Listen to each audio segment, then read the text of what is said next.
So we've set a goal to make a change in our lives. Now we need to come up with an action plan to help us get there. And if you're still working on setting some goals, I have a video that can help with that. And in this video, we'll learn how to create effective action plans and how to manage barriers that can get in the way of us reaching our goals. And you can download an action plan worksheet from the link in the description.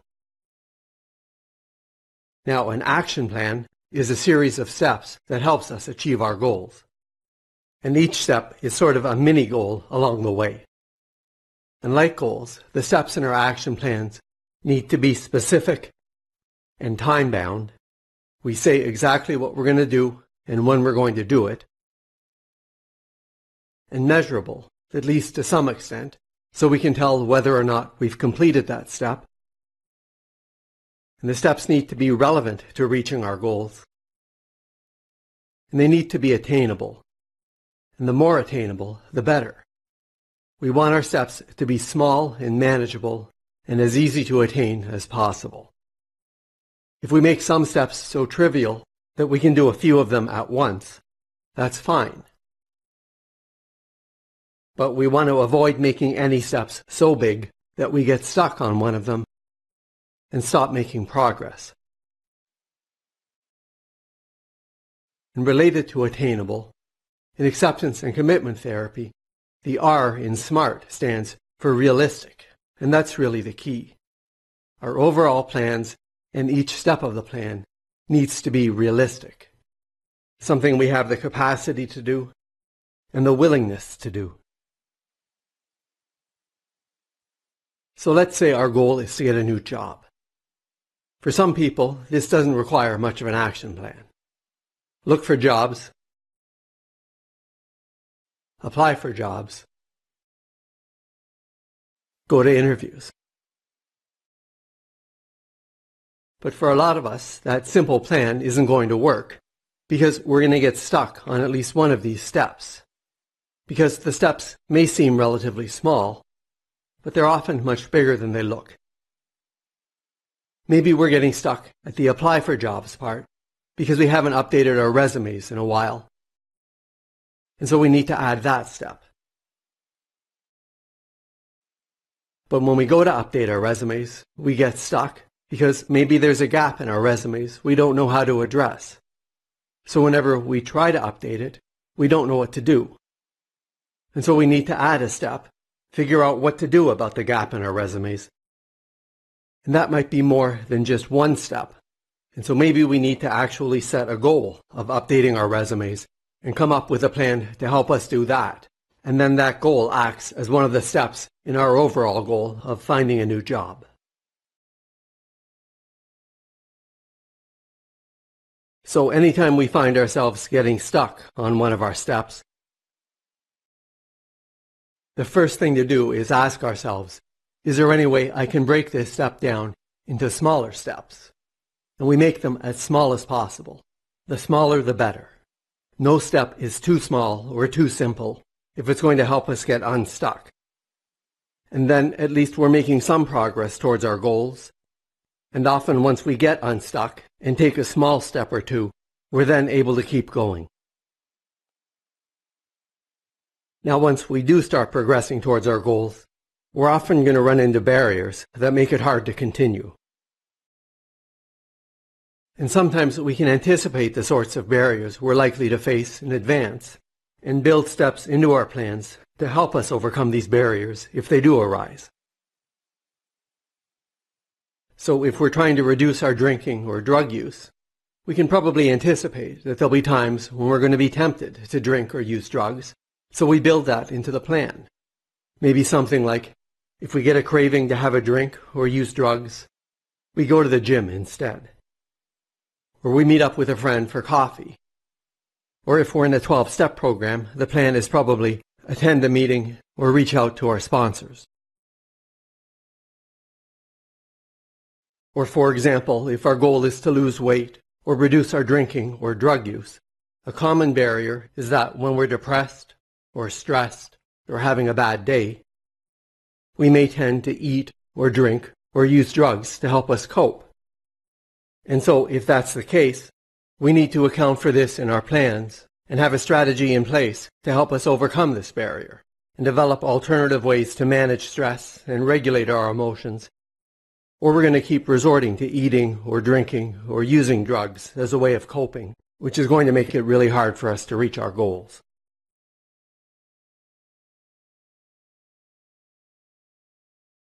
Now, making changes is hard and can require a lot of effort and sacrifice.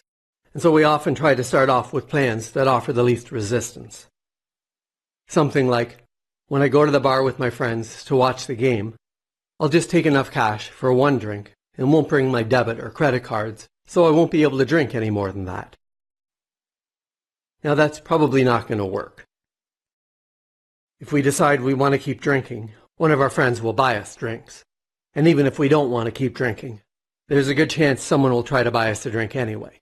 And we're going to end up drinking as much, or almost as much, as we always do.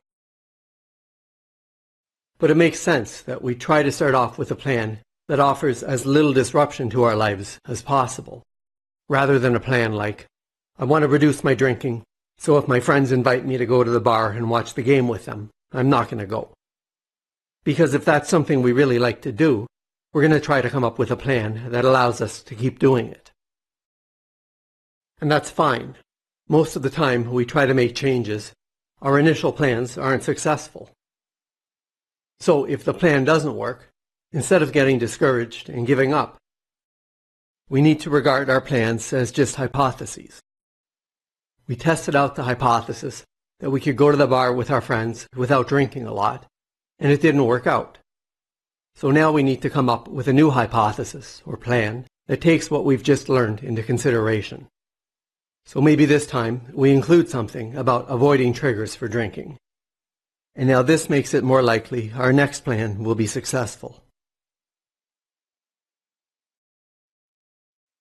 So sometimes the barriers we face are practical or situational problems like, how do I update my resume when I haven't worked in over a year? What do I do when I'm trying to cut back on my drinking and my friends invite me out to the bar to watch the game? But sometimes there's more to it than that. Maybe when we go to update our resumes, we start thinking, wow, I can't believe how pathetic this is. How can I be so far behind all my friends in my career? I'm such a loser. And we feel ashamed and depressed for the rest of the day. And maybe just the thought of updating our resumes makes us feel this way.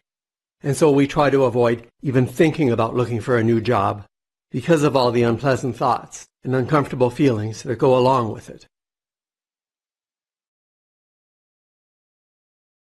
Or let's say our goal is to be in a relationship. So we've joined a dating site and everything is going fine until we get to the go out on a date step. And then we get stuck because we're too afraid of rejection. Or because we have social anxiety and are scared of meeting up with someone because we don't know what we'd say. And we think we're boring and we'd be a terrible date and it would just be awkward and uncomfortable and we'd embarrass ourselves.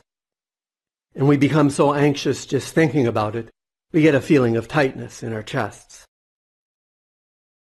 And so we decide not to even try going on any dates because we just can't stand feeling this way.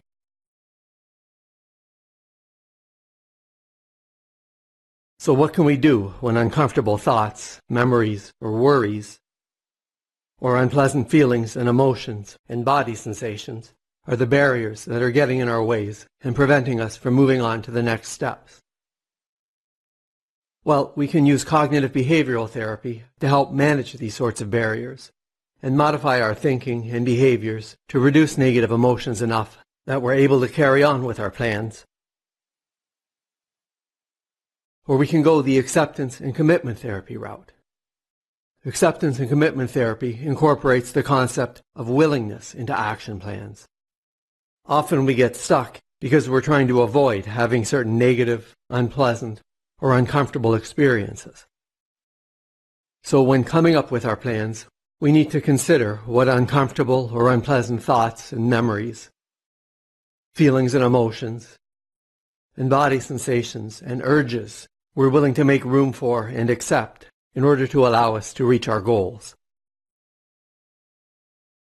If we want to start dating, we need to be willing to experience some rejection.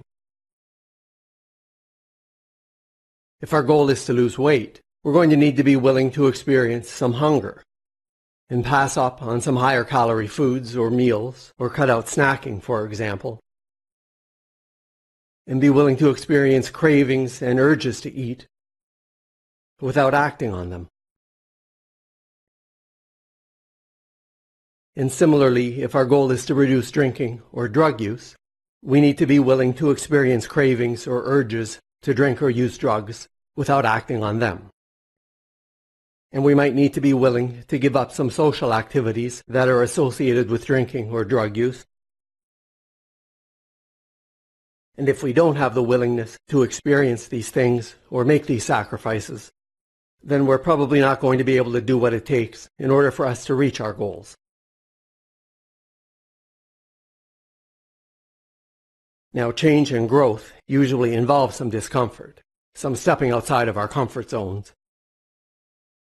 So part of creating an action plan is predicting in advance the types of discomfort we're likely to experience, and have a plan in place to help us navigate this discomfort so that we don't get stuck and can keep moving forward. So one way to approach this is with cognitive behavioral therapy. When I start having negative thoughts about going on dates, like, they're not going to like me, I'm so boring, it's just going to be awkward and uncomfortable and embarrassing, I'll tell myself it's completely natural to have these sorts of thoughts about going on a date.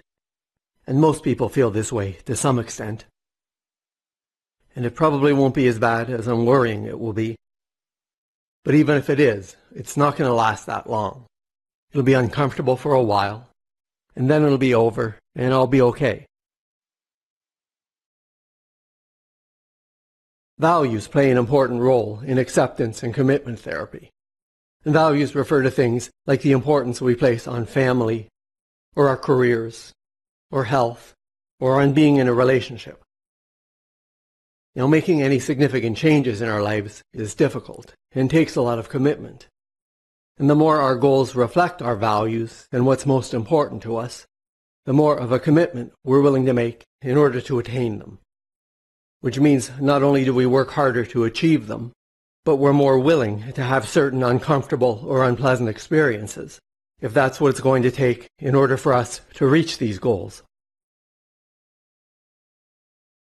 And then our values and what's important to us act as fuel that helps us move towards our goals, and as motivation to make us more willing to accept the discomfort we're going to face along the road to reaching our goals. I'm willing to stop going to the bar to watch the game with my friends, and to learn to manage stress and emotions without resorting to drinking, if that's what it's going to take in order for me to be healthier and improve my relationship with my family. And we can combine CBT and acceptance and commitment therapy. Use some CBT techniques to reduce our negative thinking and negative emotions, and then be willing to make room for whatever negative thoughts and emotions remain, because achieving our goals and creating a meaningful life for ourselves is more important to us than avoiding discomfort. And finally, if we find ourselves getting stuck a lot, or even having trouble getting started on our plans, often it has nothing to do with our plans themselves, but with the stage of change we find ourselves in. Sometimes we start making plans when we're still in the contemplation stage.